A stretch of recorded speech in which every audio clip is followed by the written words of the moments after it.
সরাসরি একটা প্রশ্ন করি, আপনি কোনোদিন শুনেছেন কিনা যে কোনো ম্যাচ জিতার পরে একটা দল তার প্রথম রাউন্ডে জিতার পরে প্লে অফে গিয়েছে, সেইখানে মালিক পক্ষ খুশি না হয়ে মন বেজার করে আছে? আপনি শুনেছেন কিনা কমেন্ট বক্সে আগে তাড়াতাড়ি কমেন্ট করেন। এটা যে দল জিতে গেছে, আপনি যেই দলকে মাঠে নামিয়েছেন সেই দলটা প্রথম রাউন্ডে অনেকগুলো ম্যাচ জিতে দ্বিতীয় রাউন্ডে কিংবা প্লে অফে যাওয়ার সম্ভাবনা তৈরি করেছে এবং 100% না হলে 90%, 95% সম্ভাবনা আছে যে তারা প্লে অফে খেলবে। সেই জায়গায় মালিক পক্ষ, ওই দলের মালিক পক্ষ খুশি না হয়ে মন খারাপ শুনেছেন কখনো? কমেন্ট বক্সে একটু কমেন্ট করেন, তারপরে কথা বলছি। সাদাকে সাদা, কালোকে কালো বলিব, সাদাকে কালো, কালোকে সাদা বলিতে পারিব না, আর আইসক্রিম ছাড়া কারো পা চাটিতে পারিব না। Hello viewers, it's me Rony bro, welcome to another new video. কথা বলছিলাম বিপিএল নিয়ে। বিপিএল এর একটা দল দুর্বার রাজশাহী, যেই দলটা মাঠের থেকে মাঠের বাইরের বিভিন্ন কর্মকাণ্ডে অনেক বেশি আলোচিত এবং সমালোচিত।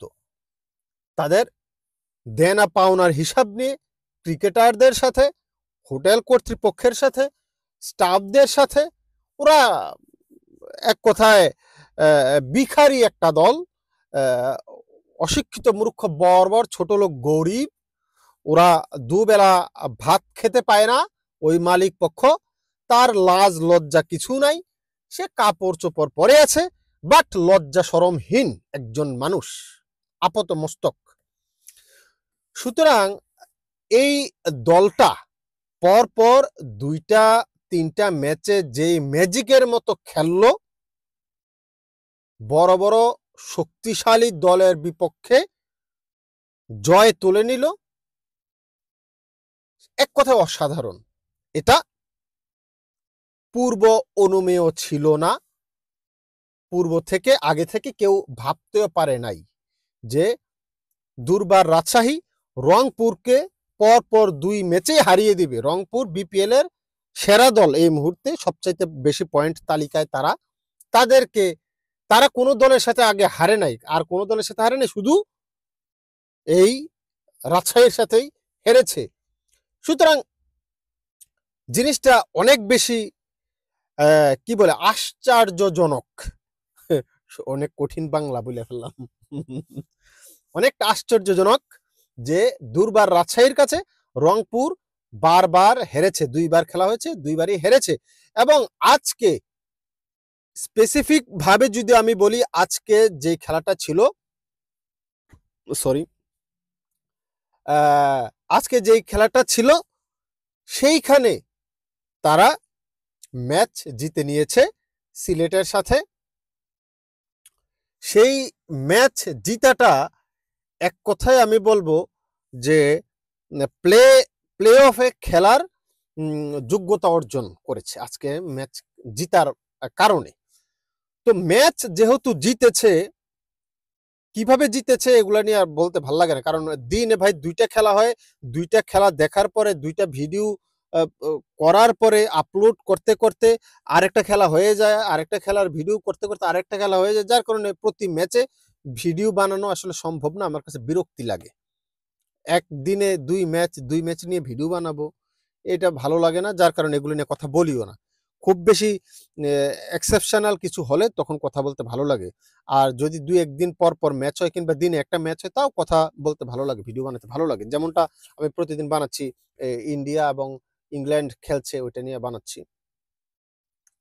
তো যেটা বলছিলাম, ম্যাচ জিতে গেছে। কিভাবে ম্যাচ জিতলো স্কোর কার্ড দেখলে আপনারা দেখতে পারবেন, ইজিলি ভাবে একেবারে জিতে গেছে।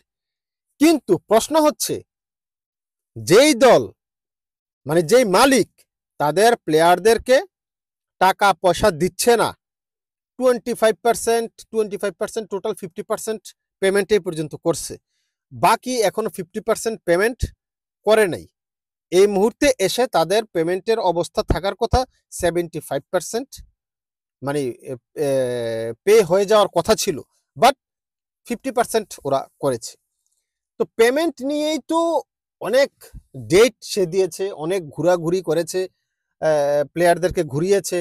বিদেশি প্লেয়াররা একদিন স্ট্রাইক করেছে, বয়কট করেছে বিপিএল, সেদিন খেলে নাই ওরা। তারপরে সব প্লেয়ার, দেশি বিদেশি প্লেয়ার মিলে একটা প্র্যাকটিস সেশন ওরা বয়কট করেছে। মানে এগুলা তো সবাই অলরেডি জানেন, অবগত হয়ে গেছেন। কিন্তু তারপরেও ওই মালিক খেলা শেষে আজকে আমি বলতে দেখলাম যে সে বোনাস নাকি দিবে। বলতেছে বোনাস, এটা খেলারই অংশ, এটা দিয়েই আসছি। এই ধরনের বোনাস তো আমরা প্লেয়ারদেরকে দিচ্ছি, প্রতিদিনই দিচ্ছি। অথচ ওই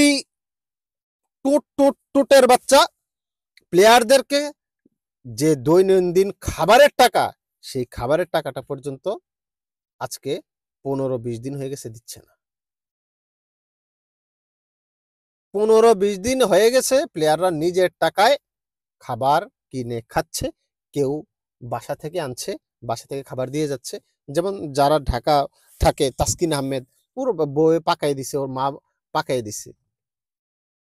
তো কথা হচ্ছে ওই টুটের বাচ্চা টিভি সেটের সামনে এসে সাক্ষাৎকার দিতে এসে বলছে ওই ভুল বোঝাবুঝি। তুই কি বাংলায় কথা কস না আরবি ভাষায় কথা কস যে ওরা ভুল বোঝাবুঝি? তোর কথা, তুই ডেট দিতেছস কালকে পেমেন্ট দিয়ে দিব, তুই দেশ না, এনে ভুল বুঝির কি আছে? তুই ডেট দিতেছস ভাই কালকে দিতে পারবো না, পরশুদিন দিব, এটা আবার ভুল বুঝাবুঝির কি আছে? পরশুদিন হয়ে গেছে, আজকে টাকা নাই, এত তারিখে। এখানে ভুল বুঝাবুঝির কিছু নাই। মানুষ অশিক্ষিত মূর্খ না তোর মতো? তুই হচ্ছে অশিক্ষিত মূর্খ, বর্বর, ছোট লোক, গরিব। 2 বেলা পান্তা ভাত খাইয়ে তোর মায়ে তোরে বড় করছে, যার কারণে তুই এই যে প্লেয়ার গুলা খেলতেছে, ওদের রুটি রুজি হয় এই খেলা থেকে। বিদেশি প্লেয়ার গুলো যে আসছে, ওদের রুটি রুজির জন্যই আসছে। এবং তুই যে টাকা দেশ নাই, ওরা যে খেলে নাই, বিপিএল এর কিংবা বাংলাদেশের যে পরিমাণ তুই ক্ষতি করছস, সেটা বোঝার ক্ষমতা আল্লাহ পাক তোরে দেয় নাই। ওই বিবেক বুদ্ধি তোর নাই, ওই বিবেক বুদ্ধি তোর নাই, ওই ব্রেন তোর নাই। তুই বিপিএল এর 12টা বাজায় দিছস, আবার সামনে এসা কথা বলতেছস যে বোনাস দিবি। বোনাসের দরকার নাই, তাদের 100% পেমেন্টটাকে নিশ্চিত কর বিদেশি প্লেয়াররা। আজকে তো মাঠে নামার কথা ছিল না, আজকেও মাঠে নামার কথা ছিল না, পেমেন্ট পায় নাই দেখা। সেই জায়গায় মাঠে নামছে, দল ম্যাচ জিতেছে, গায়ের মানে সবটুকু ভাই 100% দিয়ে খেলতেছে প্লেয়ার গুলা। ওরা জানে আজকে যদি ম্যাচ না জিততো, আজকে ওদের লাস্ট খেলা হয়ে যেত, এবং লাস্ট খেলা হয়ে যাওয়ার পরে সবাই সবার বাড়ি চলে যেত, আর 50% পেমেন্ট তাদের বাকি থেকে যেত। কোন জায়গায় গিয়ে ওদের পিঠ ঠেকছে, যার কারণে ওরা চিন্তা করছে আমাদের জিততেই হবে ভাই, আমরা টাকা যদি নিতে হয় আমাদের জিততেই হবে। ওরা জিতেছে, মন থেকে চেয়েছে, জিতছে ওরা। বাট ফেসে গেছে মালিক পক্ষ, কারণ সেকেন্ড রাউন্ড খেলা শুরু হইতে আরো 1 সপ্তাহ বাকি আছে। ওই 1 সপ্তাহ তাদেরকে হোটেলে রাখতে হবে, ওই হোটেলের পেমেন্ট সে দিতে হবে। কিভাবে দিবে? প্লেয়ারদের টাকা আদায় করার জন্য আরো প্লেয়াররা 1 সপ্তাহ পেয়ে গেছে। প্লে অফে ওরা দ্বিতীয় রাউন্ডে খেলে কিনা সেটা সন্দেহ, যদি টাকা না পায়। এখন 1 সপ্তাহ সময় কিন্তু আছে, মালিক ইচ্ছা করলে কিন্তু এখন বাঁকতে পারবে না, কারণ 1 সপ্তাহ সময়। মালিকই পড়ে গেছে দুশ্চিন্তায়, আয় হায় হায়, ম্যাচ জিতে তো আমার মাথায় বাড়ি, এখন তো আমার আরো 1 সপ্তাহ এগুলার হোটেলে রাখতে হবে। ও তো ফকির, ও তো পান্তা ভাত খায় মরিচ পোড়া দিয়া, আর পেঁয়াজ একটা এত বড় নেয়, পেঁয়াজ এক কামড় ঘপ করে দেয়, আর এক মুঠ এতগুলো ভাত পানি সহ মুখে দেয়। ফকিরের বাচ্চা, বিপিএল এর দল রাখছে। যাই হোক, এই আমার জীবনে এই প্রথম দেখলাম যে কোনো মালিক টিভি সেটের সামনে এসে মানে বকেয়া ওদের পেমেন্টে দিতেছে না, ও বলতেছে বোনাস দিবে, বোনাস দিবে নাকি বলতেছে। এবং আমার কাছে যেটা মনে হয়েছে, সে মাইনকার চিপায় ফাটা বাসে সে আটকে গেছে। এখন কিভাবে সে কি করবে? এনিওয়ে, এই পৃথিবীতে এই প্রথম কোনো মালিককে দেখলাম এই অবস্থায়। সাদাকে সাদা বা কালোকে কালো বলিব।